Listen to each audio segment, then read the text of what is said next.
Okay.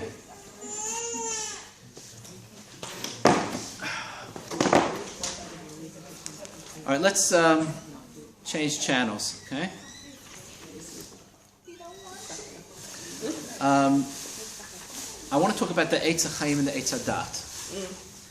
And this does have bearing in some of the questions that we raised before in terms of the nature of the divine revelation. When you learn the story, there's always a problem when you learn stories which they taught you from Kita Aleph, and the truth is you probably knew the story before Kita Aleph, so there's never really a time in your memory that you didn't know the story of the Eitz HaChaim and the Eitz HaDat in Gan Eden. And it's so embedded in our minds that if I ask you how many Eitzim were there, relevant to the story, there could be a lot of Eitzim in the Gan, right? That there were two Eitzim. There's the Eitz HaChaim and there's the Eitz HaDat, right? Now, we find in Reb Tzadok, in the Beit Yaakov, in ancient mythology that's not Jewish, that there's one Eitz. I'm going to talk about that. And it struck me, I read it there's a book by Mitzvah Eliade called Comparative Religion, where he just throws out the possibility. He says that talk about the Eitz HaChaim and the Eitz HaDat, but God never talks, but they never talk about the Eitz HaChaim. There's Eitz HaChaim, and then everybody's also taking the Eitz HaDat. So he says, maybe, Mitzvah Eliade just throws this out, maybe there's only one Eitz. Right? And when I read that, I don't know, about 10 years ago, I said, 1 second. I've got to look at the Psukim again. Okay? So when I looked at the Psukim, I have the Psukim here, and then I looked at the Ramban, and let's see. So it says, in Perek Bet, Vayitzmach Hashem Elokim min ha'adama kol eitz nechmad l'mar'eh v'tov l'ma'achal ve'etz ha'chaim b'toch hagan ve'etz hadat tov hara. Okay, so what's the eitz which is b'toch hagan? The eitz ha'chaim is b'toch hagan. Is the fire? Is the b'toch hagan quotation marks? Put it in quotation marks. Ve'etz hadat tov hara. Vayitzav Hashem Elokim al ha'adam. A few psukim later, le'mor mikol eitz hagan achol tochel.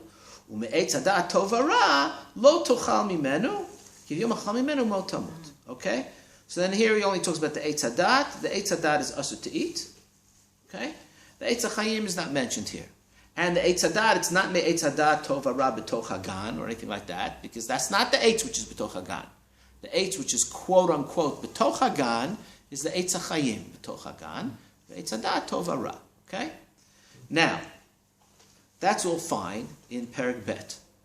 In Perek Gimel, V'anachash haya aru mikol chayat hasadeh asher asa Hashem Elokim v'yomer ha'isha af ki amar Elokim lo tochlu mikol eitz hagan. Don't eat any of the trees. All right? V'tomer isha la'anachash mipri eitz hagan nochel. We can eat from all the trees. Now listen carefully. What does she say? Umipri ha'etz asher b'toch hagan amar Elokim lo tochlu mimenu v'lo tigu bo pen temutu.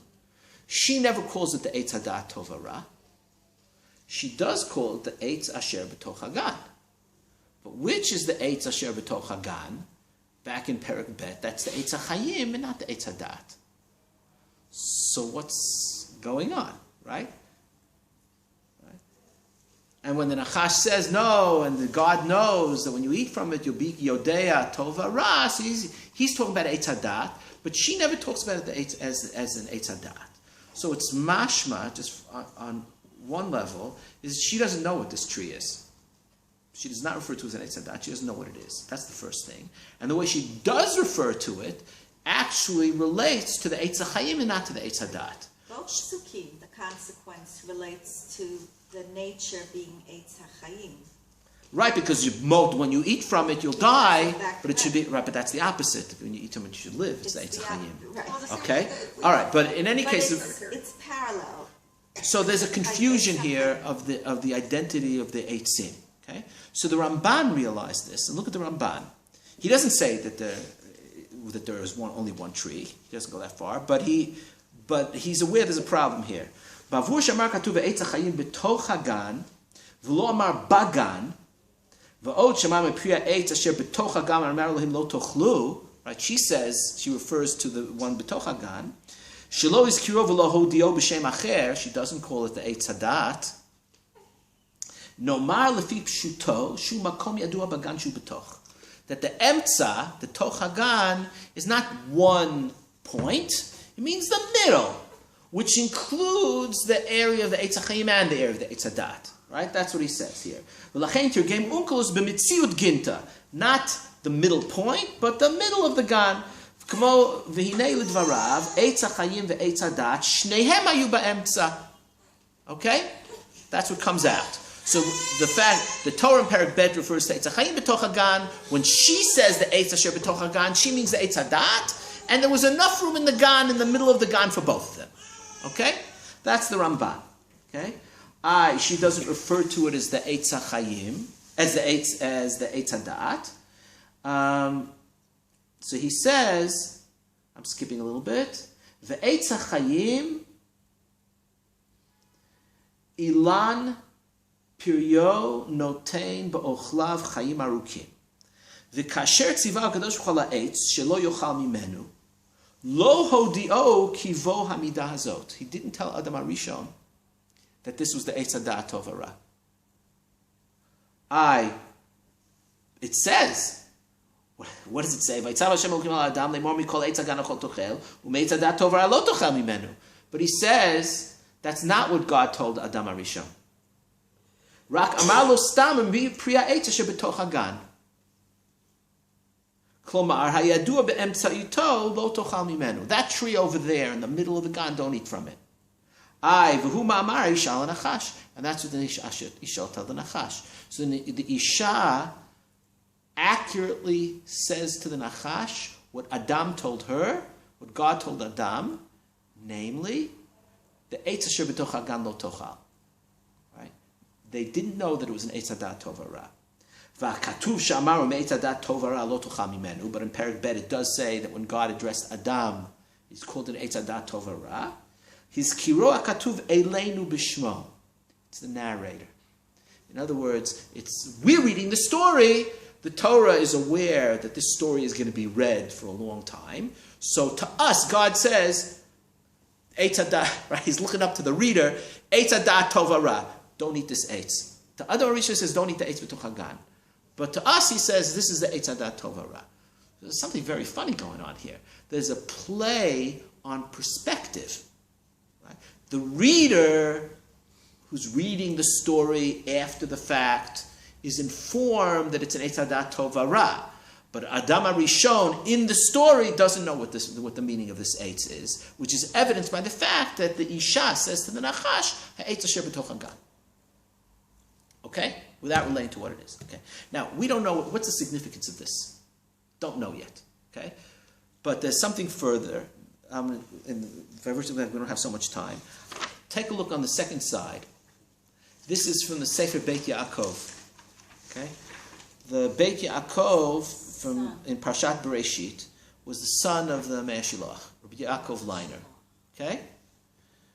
So on Ot Nun Tet, he says, Ve'etz HaChaim b'toch hagan, on the words of the Isha. Sometimes, see, Litvaks, when they hear Hasidic Vartlach, they think it has nothing to do with Pshat. They think it's just a Hasidic Vart, right?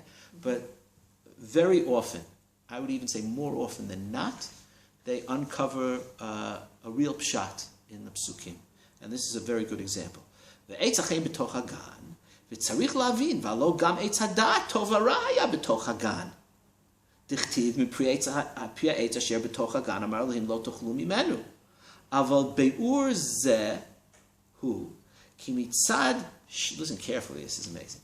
Mitzad shem havaya baruch hu, haya eitz hachayim b'toch hagan. Umitzad shem Elohim, haya eitz hadat b'toch hagan. Okay? If you look, what does it say? He's noticed this is Pshat, right? Vayitzav Hashem Elokim, so there's a Shem Havaya there, Ala Adam, right? Mikol Eitz Hagan Echol Tochel, Eitz Hadat Tov Hara Lo Tochel Mimenu. That's the Eitz, referring to the Eitz Hadat. And that's B'toch Hagan, which he refers to later. But when she's talking about it, and it's the Eitz Hadat, it's Umipria Eitz Asher B'toch Hagan Amar Elohim. So the Eitz B'toch Hagan, when it's Amar Elohim, is the Eitz Hadat. Or the Eitz which is B'toch Hagan, when it's Shem Havaya, is the Eitz HaChayim. EJ, two different... What? Two halachas. Or two different... I thought it was a biblical critic, I would just say. Yes, but we're not biblical critics here, right?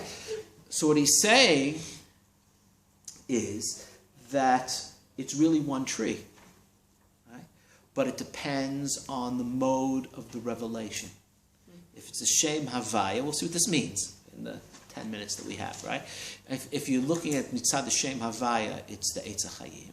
If you look at the Shem Elokim, it's the Eitz Hadat. Let's continue. אבל ביאור זה, כי מצד שם הוויה ברוך הוא היה עץ החיים בתוך הגן. ומצד שם אלוהים היה עץ הדעת בתוך הגן. כי אצל עץ הדעת כתיב השם אלוהים. וביאור דבר זה הוא, כי העץ אינו אלא אחד. There's one tree. Okay? You see how it emerges from Pshat? You see how it emerges from Pshat? The Torah describes the eitz, which is Asr, as just the Eitz Hadat Tov Ra. But when she refers to it, she refers to it as Eitz Asher B'toch Hagan, which refers to the Eitz HaChayim. But when she refers to it, presumably it's the Eitz Hadat. That means the Eitz Hadat, the Eitz HaChayim are the same Eitz. And how could it be the same Eitz? Is because it depends on your perspective. This is the key. Okay? Shu B'toch Hagan. Aval Rak on your perspective, on the perspective. On the perspective of how God is portrayed. That's what you have. That is the perspective. Okay? That is one of the perspectives. Let's see. Shehu b'toch hagan, aval rak ba'olam hazeh, shu alma desfeika, ha'etz hazeh hu l'da'at tov hara. Aval, as it says, aval lemala ha'etz hadat atzmo hu etz ha'chayim. There are two levels of reality. Why does he call the etz hadat tov hara as he doesn't call it Alma de Shikra. It's interesting. It's Alma de Sfeika. Okay? Because is it Tov or is it Ra? Everything we do is full of, we always have these choices to make. Right? So we don't know. It's not that it's definitely Tov and definitely Ra. It's everything is a suffix. Right? That has to do with how you view also analysis of halacha. Right? It's all evaluating Sfeikot. If you knew Bivadaut, then you wouldn't have a halachic process. Right? Which is why the Eitz Hadat Tov Ra is also associated with Torah Sheba'al Peh. Okay? As opposed to the Eitz HaChayim, which is associated with Torah Shebechtav. Where does that idea come? Where is that? That's in Jikatilia, in Shari Ora. I'm talking pre-Zohar Kabbalah, 13th century, 14th century, like around the time of the Ramban. Okay? Where there's that comparison. Yeah, he says Befeirush. We don't have a whole time to go into it. And in the longer shir, when I talk about this, I bring in Jekatilia also. He says explicitly that the Eitz HaChayim is the luchot. When you say Eitz HaChayim l'machzikim ba, right? That's the luchot. And in the Aron is the Eitz Hadat. Right. No, it's Eitz HaChayim. The Torah is Eitz HaChayim, right? That's why you have kruvim on top of the Torah, the way you have kruvim in the Mikdash, and the way you have kruvim in Gan Eden. Because the kruvim, the latam mitapechet, guard the way to Eitz HaChayim. And in the Mikdash, they guard the way to the Kodesh HaKodashim. Because in the Kodesh HaKodashim, you have the Eitz HaChayim, which is the Torah Shebechtav. Inside the Aron, he says, it's Torah Sheba'al Peh. The Luchot Munachim Ba'aron is Torah Shebechtav, is Munach b'toch Torah Sheba'al Peh. In other words, you don't see Torah Shebechtav. You only see its ramifications. You only see the Aron, which is Torah Sheba'al Peh. It's the translation. And that's what he means here. That Lamala, it's the Eitz HaChayim, but Lamata, it's the Eitz Hadat. It's the same Eitz. From God's perspective, there's Torah Shebechtav. From the human perspective, there's just the interpretation, which is Torah Sheba'al Peh. Okay? V'im yizakecha adam libo v'yitaher nafsho b'yirat Hashem v'yizkesh ya'ir alav ma'or Hashem havaya. Right? If he can get to being as opposed to knowing, right? Because what's Eitz Hadat Tov Hara, whatever it is about a cognitive process, right? It's about knowing. And Havaya is about being. Does this chiluk make sense to you? You've got to be a little bit into Eastern religions to get this, maybe, right? Okay? So he says, Az yemitzido ha'etz hazeh kulo chayim. You can turn the Eitz Hadat into the Eitz HaChayim. V'im lav, az yekishar nishar tachat Hashem Elohim. Then you're on a different level of hashgacha. You're living with a God in nature, right? Asher mitzad hazeh, ha'etz hazeh hu Eitz Hadat tov v'ra. Okay? Okay, so the different perspectives in terms of the Eitz HaChayim is an Eitz of being, and the Eitz and the translation of that being into the world so that I can understand it with my mind is the Eitz Hadat Tov Hara. It's really one Eitz. It's not so different than saying, according to Kant, to what the nomen and the phenomena. Right? So the nomina is the thing, is das Dingens, the way it is. But that's beyond my sense perception. All I know is what I perceive. That's the phenomena. So my perception is a translation of what there is.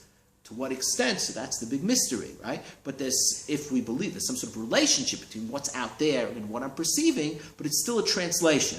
So Eitz HaChayim is the nomina, and the Eitz Hadat is the phenomena, right? Or Lamala, in his language, Lamala, it's the Eitz HaChayim, and Lamata, it's the Eitz Hadat. Okay? Now, we have to do this. There's a piece here from Simcha ben Mipshischa who unpacks this in a very delicate way. Right? The last source on the first side. This is the Kol Simcha. Simcha ben Mipshischa was part of the Polish Revolution. Okay? Of Chassidut, he made it much more intellectual against the whole miracle making and the veneration of the tzaddik. His Talmud was the Kutzker, and the Meir Shloch was part of that circle. Okay? So look what he says here. Hein ha'adam haya kechad mimenu. V'ata pen yishlach yado v'lakach gam me'etz ha'chayim v'achal v'chay la'olam. Ki inei ikar briat kol ha'olamot hu ha'adam. That's pretty standard, right? Anthrocentric. Okay? Shaborei barat olam b'chochmato ubara gam kein adam shitbonein, listen very carefully, shitbonein ha'adam b'maaseh haborei v'yir'eh godel chochmato le'ein shi'ur u'le'ein erech. The meaning of life is that through contemplation / meditation, a person should be able to see God in creation, right? Which is in the form of his chokhmah, okay? But he should be able to see God in creation, okay? And when a person experiences the world that way, they see God in it, okay? The reaction is one of joy. V'yishabach v'yifa'er v'yiromein v'yinasei l'mi shebara kol eile. Right? That Hasidim call oneg. The Indians call that ananda. Okay? Is joy of a feeling of oneness. Right? That you see God everywhere. Okay? Now you see why I'm using the Indian phrase. Okay? Umikodem hachet. Here's the perspective. Haya adam mitbonein b'chol eit u'v'chol rega. Person was connected. Their minds and their souls were connected to creation in a way which for them creation was a revelation of God. V'hi hityachadut ha'chochma b'nefesh. That means that what was outside was absorbed inside.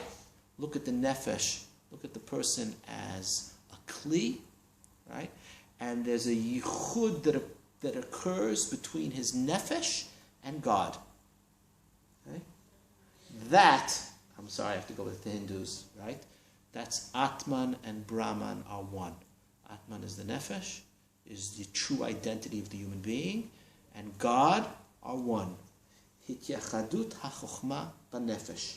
Shekol chelkei hanefesh hayu mitbonenim b'chochmat Hashem yit'aleh. Through the activity of contemplation, meditation, lihitbonein is an activity of the heart, not of the mind.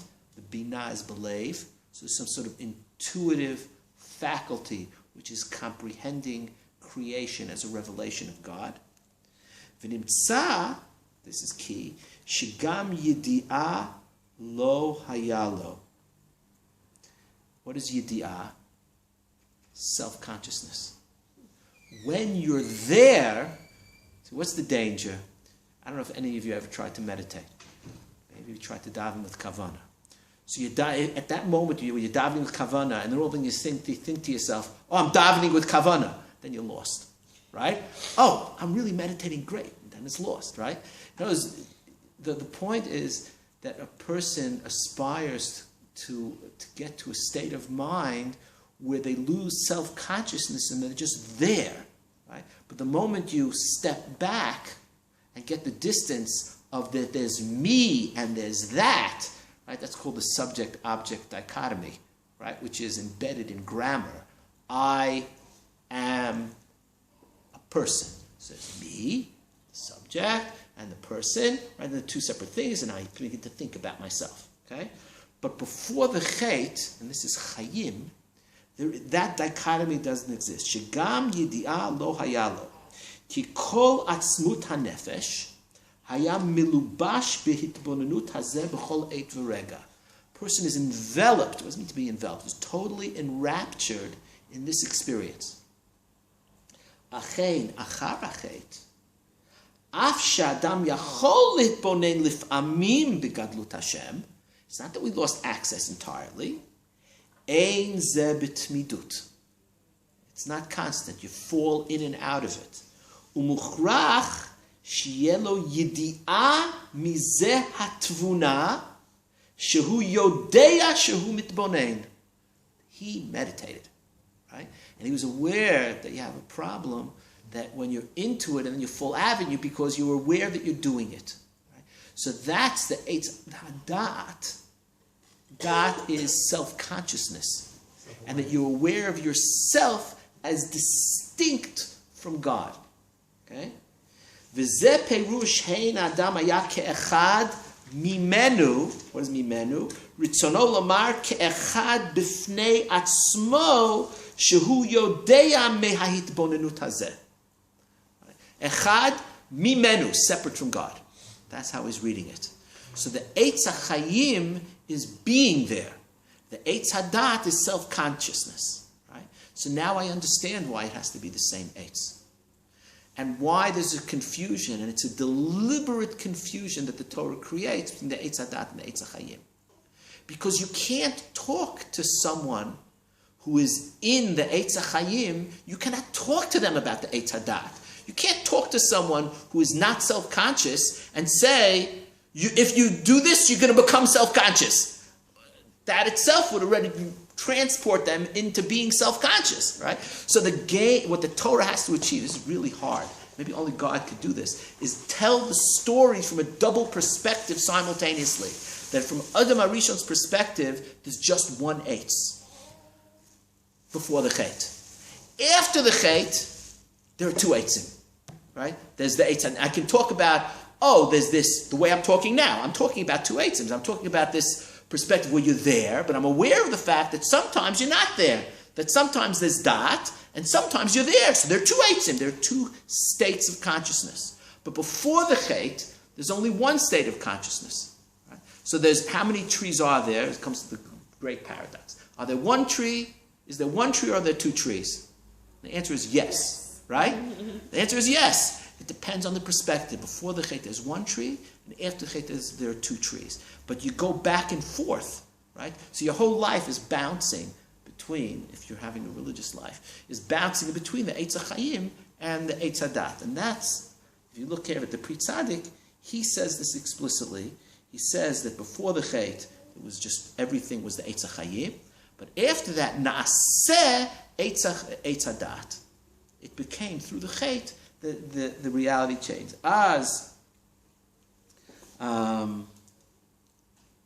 Okay, let's leave it at that. You can take a look at the Pri Tzadik who also fleshes this out.